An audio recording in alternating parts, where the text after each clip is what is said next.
दोस्तों कहानी शुरू होती है मॉस्को की कड़कती ठंड में एक पुरानी सोवियत एरा बिल्डिंग के बंद कमरे से। अक्टूबर 201 का वक्त था और 30 साल का एक दुबला पतला सा लड़का जिसके पास काफी पैसे हैं और बहुत सारी कंपनीज को सक्सेसफुल बना चुका है, अपने दोस्तों के साथ रशिया पहुंचता है। ये लड़का वहां घूमने फिरने नहीं गया बल्कि रशिया की टॉप रॉकेट कंपनी जैसे एनपीओ से पुरानी इंटरकॉन्टिनेंटल बैलिस्टिक मिसाइल्स यानी कि आईसीबीएमएस खरीदने गया था, ताकि वो उन्हें रॉकेट्स में कन्वर्ट करके मार्स पर एक छोटा सा ग्रीन हाउस भेज सके। लेकिन जब वो वहां पहुंचता है तो वहां के ओल्ड स्कूल चीफ डिजाइनर्स ने उसे एक सीरियस बिजनेसमैन की तरह नहीं बल्कि एक बेवकूफ बच्चे की तरह देखा। मीटिंग के दौरान उन रशियन इंजीनियर्स ने उसका मजाक उड़ाया, उसे वोडका पीने पे मजबूर किया और जब उस लड़के ने एक मिसाइल की कीमत लगाई तो एक चीफ डिजाइनर इतना चिढ़ गया कि उसने उस लड़के के जूतों पर थूक दिया लिटरली, और उसे कमरे से बाहर निकलने का इशारा कर दिया। अब आप इमेजिनेट करो कि आपके पास करोड़ों रुपए हैं, आपने पहले से ही बड़ी बड़ी कंपनीज बनाई है, लेकिन दुनिया के सबसे बड़े इंजीनियर्स आपके चेहरे पे थूक के चले जाते हैं क्योंकि उन्हें लगता है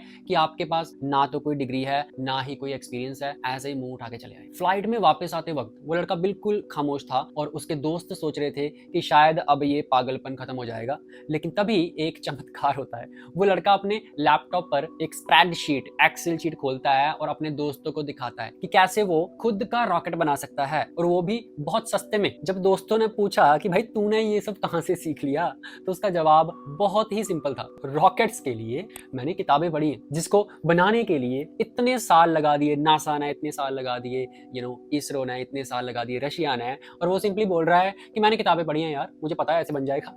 यही वो पल था दोस्तों जब स्पेस एक्स की नींव रखी गई और वो लड़का था एलॉन मस्क। क्या बात कर रहे हैं? लेकिन ये कहानी ना सिर्फ एक कंपनी की नहीं है, बल्कि ये कहानी उसे ताकत की है जो हम सबके पास है लेकिन हम उसे पहचान नहीं पाते। वो ताकत है सेल्फ लर्निंग, यानी खुद से सीखने का हुनर। आज हम सब जानते हैं कि इलॉन मस्क की स्पेसएक्स कंपनी रॉकेट्स मैन्युफैक्चरिंग में किस मुकाम पे। रॉकेट बनाना कोई बच्चों का खेल नहीं है, इसका एक बहुत बड़ा टेक्निकल रीजन है जिसे हम कहते हैं फैक्टर ऑफ सेफ्टी। इमेजिन कीजिए आप एक पुल बना रहे हैं, इंजीनियर्स पुल बनाते वक्त उसका फैक्टर ऑफ सेफ्टी 10 तक रखते हैं, यानी अगर पुल पर 100 किलो का वेट आने वाला है तो उसे इतना मजबूत बनाया जाता है कि वो 1000 किलो भी झेल सके। एरोप्लेन में ये फैक्टर ऑफ सेफ्टी 1.2 टाइम्स होता है, लेकिन रॉकेट्स में ये मार्जिन सिर्फ 1.1 टाइम्स होता है। इसका मतलब ये है कि अगर रॉकेट के डिजाइन में 1% भी गलती हुई तो वो ब्लास्ट हो जाएगा। ये मार्जिन बहुत कम है, लेकिन फिर भी उस अकेले लड़के ने ये कर दिखाया। मैकेनिकल इंजीनियरिंग फ्रेशर्स की सबसे बड़ी सबसे कॉमन शिकायत होती है आज के टाइम में, सर जॉब तो मिल गई, स्ट्रगल करके एंट्री भी ले ली, लेकिन वहां कोई कुछ सिखाता ही नहीं। सीनियर इग्नोर कर देते हैं, अगर हम कुछ पूछते हैं तो डांट देते हैं, या फिर आगे से मजाक उड़ाने लगते हैं। हमारा हमें बस मशीन के पास खड़े होकर बटन दबाने के लिए रखा हुआ है, या फिर ज्यादा से ज्यादा बोल देंगे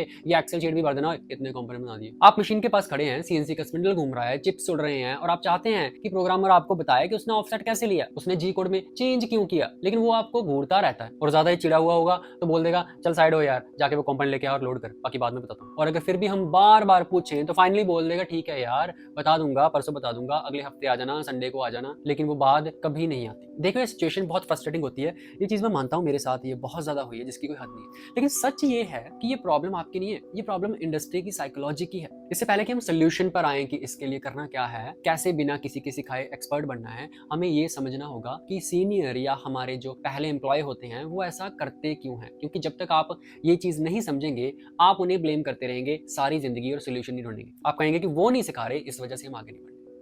रिसर्च और इंडस्ट्रियल साइकोलॉजी के मुताबिक सीनियर्स की नॉलेज हाइडिंग के पीछे 4 बड़े ठोस कारण होते हैं। ये कोई इत्तेफाक नहीं है, ये ह्यूमन नेचर है। सबसे पहला कारण psychology of insecurity and knowledge is power. Industry में एक टर्म यूज होती है नॉलेज हाइडिंग। एकेडमिक स्टडीज जो कॉर्पोरेट और मैन्युफैक्चरिंग डिपार्टमेंट्स में की गई है, ये बताती है कि एम्प्लॉयज अक्सर अपना नॉलेज शेयर करने से डरते हैं क्योंकि उन्हें लगता है कि ये उनकी पावर है। सोचिए एक सीनियर ऑपरेटर या इंजीनियर के बारे में, उन्होंने वो स्किल कि मशीन की आवाज सुनकर फॉल्ट बताना या कॉम्प्लेक्स फिक्सचर डिजाइन करना 10 या 15 साल की मेहनत के बाद, हजारों गलतियों के बाद और अपने सीनियर्स की अंधाधुंध गालियां खाने के बाद सीखी है। उनके दिमाग में ये नॉलेज कंपनी की प्रॉपर्टी नहीं है, ये उनकी पर्सनल जायदाद है। इसे कहते हैं साइकोलॉजिकल ओनरशिप। जब एक नया लड़का आकर पूछता है सर ये कैसे किया, तो उन्हें लगता है कि आप उनकी मेहनत की कमाई मुफ्त में मांग रहे हैं। उन्हें लगता है अगर मैंने इस नए लड़के को सब कुछ 2 महीने में सिखा दिया तो मेरी तो वैल्यू खत्म हो जाएगी ना, कंपनी मुझे क्यों रखेगी। अगर ये लड़का वही काम आधी सैलरी में कर सकता है तो वो मुझे क्यों रखेगी। ये इनसिक्योरिटी बहुत गहरी होती है, खासकर मैन्युफैक्चरिंग सेक्टर में जहां जॉब सिक्योरिटी हमेशा थोड़ा सा इशू बना रहता है। दूसरा कारण होता है मैंने धक्के खाए हैं तुम भी खाओ। ये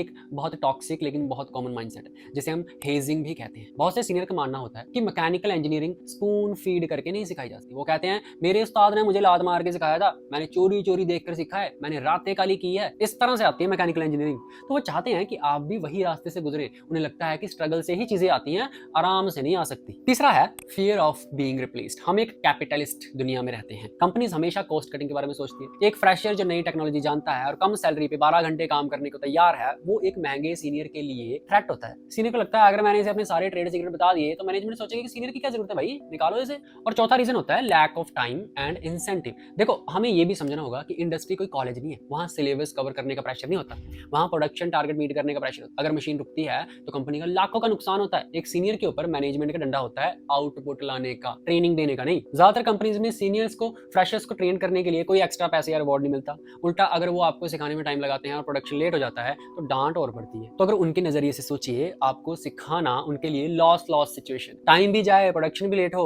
और बदले में मिल भी कुछ नहीं रहा। अब प्रॉब्लम ये है कि फैक्ट्री में खड़े हो आप, सीनियर आपको सिखाएगा नहीं। कॉलेज में जो पढ़ा था वो थियोरेटिकल है, ऑनलाइन ट्यूटोरियल्स हैं, लेकिन वो इंडस्ट्री स्पेसिफिक थोड़े कम है, ज्यादातर इंग्लिश में है, अपनी मातृभाषा में नहीं है। ऐसे में ज्यादातर फ्रेशर्स वेटर मोड में चले जाते हैं। वेटर मोड क्या होता है? वो सोचते हैं शायद कुछ टाइम बाद सीनियर कुछ सिखाएंगे, शायद कंपनी कोई ट्रेनिंग प्रोग्राम शुरू कर दे, शायद मुझे दूसरी कंपनी में अच्छी ट्रेनिंग मिलेगी, या चलो कोई नहीं धीरे धीरे आ ही जाएगा, जब सबको आएगा मुझे भी आ जाएगा। ये इंतजार सबसे बड़ा जहर और सबसे बड़ी गलती है। देखो इलॉन मस्क ने इंतजार नहीं किया था। अगर वो इंतजार करता कि रशिया उन्हें सिखाएगा या नासा उन्हें फंडिंग देगा तो आज स्पेसएक्स नहीं होता। आपको वेटर मोड में नहीं, हंटर मोड में आना पड़ेगा। आपको ये मान लेना होगा कि कोई नहीं सिखाएगा भाई, कोई नहीं सिखाएगा, मुझे खुद ही सीखना पड़ेगा, खुद ही छीनना पड़ेगा। लेकिन कैसे? बिना पूछे कैसे सीखे? अब मैं आपको खुद से सीखने के ऐसे तरीके बताऊंगा जिससे आपको कभी भी दोबारा किसी पे डिपेंड रहने की जरूरत नहीं है। मैं खुद ये तरीके यूज करता हूँ। सबसे पहले डिजिटल लर्निंग, सबसे स्ट्रॉन्ग तरीका। देखो सबसे पहले आपकी जेब में जो स्मार्टफोन है ना, वो दुनिया का सबसे बड़ा लाइब्रेरी है। आज के टाइम में यूट्यूब पर ऐसे चैनल्स हैं जो कॉम्प्लेक्स इंजीनियरिंग कॉन्सेप्ट्स को इतने सिंपल तरीके से समझाते हैं जो शायद कोई सीनियर भी ना समझा पाए। इस सोल्यूशन का पहला कदम है अपने फोन को एंटरटेनमेंट डिवाइस से बदल के लर्निंग टूल बनाओ। मैकेनिकल इंजीनियरिंग के लिए कुछ स्पेसिफिक चैनल्स हैं जो हर फ्रेशर्स को सब्सक्राइब करना चाहिए। आप चाहो तो मेरा चैनल भी सब्सक्राइब कर सकते हो। इस चैनल पे आपको नई skills, mechanical updates and professional रहने के तरीके बताए जाएंगे। स्पेशली सीएनसी के बारे में सीखना चाहते हो तो आप हमारी वेबसाइट macaveda.com पे भी जा सकते हैं, जहां पे आपको मेरा सबसे पहला सीएनसी टर्निंग का फुल फ्लैज ऑनलाइन कोर्स मिलेगा। ये एक फुल फ्लैज ऑनलाइन कोर्स है उनके लिए जो सीएनसी टर्निंग को बिल्कुल जीरो से सीखना चाहते हैं। इसमें मैं आपको बहुत ही बेसिक से लेके एडवांस लेवल की चीजें सिखाऊंगा विद सिमुलेटर। अच्छा, कोर्स प्री रिकॉर्डेड क्लासेस के साथ आता है, इसलिए टाइम का कोई झंझट है नहीं। आप घर बैठे बैठे कभी भी देखो, कोई भी क्लास अटेंड करो। तो अभी मेरी वेबसाइट पे जाके कोर्स चेकआउट जरूर करो, लिंक आपको डिस्क्रिप्शन में भी मिल जाएगा, या फिर आप मेरी मैकवेदा सीएनसी क्लासेस की एंड्रॉइड ऐप भी डाउनलोड कर सकते हैं। दूसरा तरीका है आर्ट ऑफ ऑब्जर्वेशन। बहुत ज्यादा जबरदस्त चीज है ये नए लड़कों के लिए। मैंने पर्सनली इसे बहुत यूज किया है। अगर सीनियर सीधे तौर पर सिखाने से मना करते हैं तो ये तरीका अपनाना चाहिए। इसका मतलब है बिना पूछे सिर्फ देख कर सीख। हर कंपनी में एक ऐसा बंदा होता है जो अपना काम परफेक्ट करता है, चाहे वो सीनियर हो या फिर जूनियर हो। उसे अपना साइलेंट मेंटर मान लो। आपको एक डिटेक्टिव की तरह उसकी हर एक हरकत को ऑब्जर्व करना है। देखो कि वो मशीन पर जॉब कैसे बांधता है, क्या वो क्लैंप करने के पहले जॉब को हिला के देखता है, जब वो टूल चेंज करता है तो वो टिप को कैसे साफ करता है, वो मेजरमेंट लेने के लिए वर्नियर कैलिपर को कैसे पकड़ता है। गौर करो कि जब कोई प्रॉब्लम आती है तो उनका रिएक्शन क्या होता है, क्या वो घबरा जाते हैं या शांति से मशीन स्टॉप करके ड्राइंग चेक करते हैं। इस वर्किंग स्टाइल को साइलेंटली कॉपी करो। धीरे धीरे आपकी वर्किंग स्टाइल भी उनके जैसी प्रोफेशनल हो जाएगी और लोग आपको रिस्पेक्ट देने लगेंगे। ये बहुत बहुत जबरदस्त तरीका है। पता नहीं कितनी ही पर्सनैलिटीज मैंने कॉपी करने की कोशिश करी है, तब कहीं जाके फाइनल में मुझे ये हल्की फुल्की ठीक ठाक सी पर्सनैलिटी मिली है। तो आप ये जरूर करो। तीसरा सोल्यूशन है क्वेश्चंस का नोटबुक बनाओ। ये जरूरी क्यों है पहले ये समझो। इमेजिनेट करो फ्रेशर मशीन पर काम कर रहा है नया लड़का, उसे एक डाउट आया, वो दौड़कर सीनियर के पास गया और पूछा सर ये कैसे होगा। सीनियर ने गुस्से में जवाब दिया कि जा यार यहाँ से, बाद में बताऊंगा। फिर 10 मिनट बाद फ्रेशर दूसरा सवाल लेकर गया, सीनियर फिर चढ़ गया। इसका कारण ये है कि सीनियर जो होता है अपने काम में फोकस्ड होता है, या फिर वो रिलैक्स फरमा रहे होते हैं सारी झंझटों से दूर, और हम बार बार जाके उनको इंटरप्ट करते हैं। इस प्रॉब्लम का सलूशन है क्वेश्चंस का नोटबुक बनाना। एक छोटी पॉकेट डायरी हमेशा अपने पास रखो। आदत डाल लो ये, अगर नहीं है तो जब भी काम करते वक्त कोई सवाल दिमाग में आए उसे तुरंत सीनियर से पूछने के बजाय डायरी में लिख। कहीं नहीं भागा जाएगा वो सवाल। हो सकता है कि थोड़ी देर बाद आपको उसका जवाब खुद ही मिल जाए या फिर मैनुअल पढ़कर समझ आ जाए। पूरे दिन में जितने भी डाउट जमा हो उन्हें फिल्टर करो। जो सवाल गूगल या यूट्यूब पे सॉल्व हो सकते हैं उन्हें हटा दो। जो सवाल बचे हैं सिर्फ सीनियर ही बता सकता है, सिर्फ उन्हें रखो। शिफ्ट के एंड में या लंच ब्रेक के दौरान या जब सीनियर फ्री दिखे तब उनके पास जाओ और कहो सर मुझे आज के काम में ये 3-4 डाउट आए। जब आप फ्री हो तो बता देना थोड़ा सा, है ना, मैं थोड़ा सा सीख लूंगा। जब आप एक साथ बैच में सवाल पूछते हैं ना तो सीनियर को लगता है कि आप उनके टाइम की वैल्यू करते हैं और आपने पहले खुद कोशिश भी की है। इससे उनका इरिटेशन रिस्पेक्ट में बदल जाता है। एक और चीज, सवाल पूछने का तरीका भी बहुत मायने रखता है। कभी भी ब्लैंक होकर मत जाओ, सर ये नहीं हो रहा कैसे करूं, सर वो नहीं हो रहा पता नहीं क्या हो गया। इससे लगता है कि आप लेजी हैं, खुद कुछ करना नहीं चाहते, दूसरे बंदे को कह रहे हैं तू कर दे सारा काम मेरा। इसके बजाय सवाल को ऐसे फ्रेम करो कि कि उसमें आपकी मेहनत दिखे। एग्जाम्पल, गलत तरीका क्या होता है, सर मशीन वाइब्रेशन कर रही है, क्या करूं? अरे यार उसे क्या पता क्या करूं? तो तुम देखो ना, सही तरीका होता है, सर मशीन वाइब्रेशन कर रही है, मैंने चेक तो किया है, क्लैंप टाइट है, टूल भी टाइट है, मुझे लगता है शायद स्पीड थोड़ी सी ज्यादा है या फिर मटेरियल हार्ड है, क्या मैं स्पीड 10% कम करके देखूं? आपकी क्या राय है, क्या ओपिनियन है, थोड़ा सा दोगे? जब आप ऐसे सवाल पूछते हो तो सीनियर को लगता है कि भाई लड़के ने डायग्नोसिस किया है, बस कंफर्मेशन मांग रहा है, फिर वो अपना सजेशन ऐड करेंगे और आपका आंसर भी मिल जाएगा, काम भी हो जाएगा। एंड फाइनली चौथा तरीका होता है ग्रुप डिस्कशन। ये तो कोई करता ही नहीं भाई साहब, ग्रुप डिस्कशन तो जहर है सबके लिए, दूसरे को क्यों बताएं हम नॉलेज अपनी, है ना? दूसरे ने तो बताई नहीं, पता नहीं वो सारी नॉलेज बता रहा है नहीं, वो पहले सीख गया तो दिक्कत हो जाएगी यार, मैं तो पीछे रह जाऊंगा। बुलशिट, ये इतनी ज्यादा बड़ी दिक्कत है जिसकी कोई हद नहीं है। देखो एक चीज बहुत कॉमन है हर जगह, मैकेनिकल फ्रेशर्स अक्सर ग्रुप में रहते हैं, ये तो मानना पड़ेगा, चाहे वो कैंटीन में हो, हॉस्टल में हो या फिर बस में हो, ग्रुप सा बना लेंगे। लेकिन ज्यादातर वक्त ग्रुप में क्या बातें होती है, सैलरी बड़ी कम है यार, और क्या बेकार सी कंपनी में घुस गए हम, मैनेजर बड़ा खड़ूस है भाई, मैं तो छोड़ने वाला हूँ ये कंपनी, अरे ये तो बंद हो जाएगी।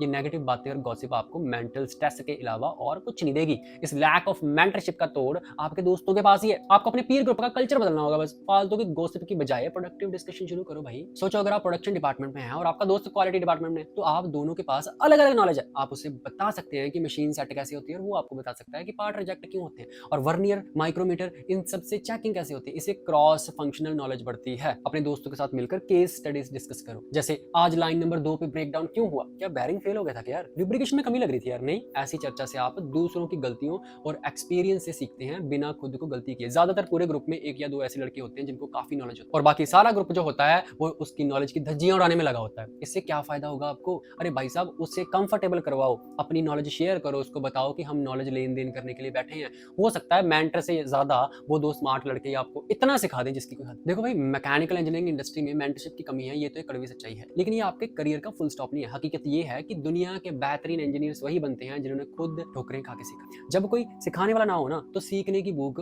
और बढ़ जानी चाहिए। याद रखो इंडस्ट्री में कोई किसी को हाथ पकड़कर नहीं सिखाता, ना मुझे सिखाया है ना आपको सिखाएगा। जब एक 30 साल का लड़का रॉकेट साइंस सिर्फ सेल्फ लर्निंग से सीख सकता है ना, तो मैन्युफैक्चरिंग कॉन्सेप्ट तो कुछ भी नहीं है उसके आगे। रास्ता आपको खुद बनाना है। बाकी अपनी टेक्निकल स्किल्स बढ़ाने के लिए मेरा सीएनसी टर्निंग का कोर्स जरूर चेकआउट कर सकते हैं आप अगर चाहो तो। मेरी वेबसाइट एंड एंड्रॉइड एप्लीकेशन का लिंक आपको डिस्क्रिप्शन में मिल जाएगा। I will see you in the next video then. Till then take care and wish you all the best.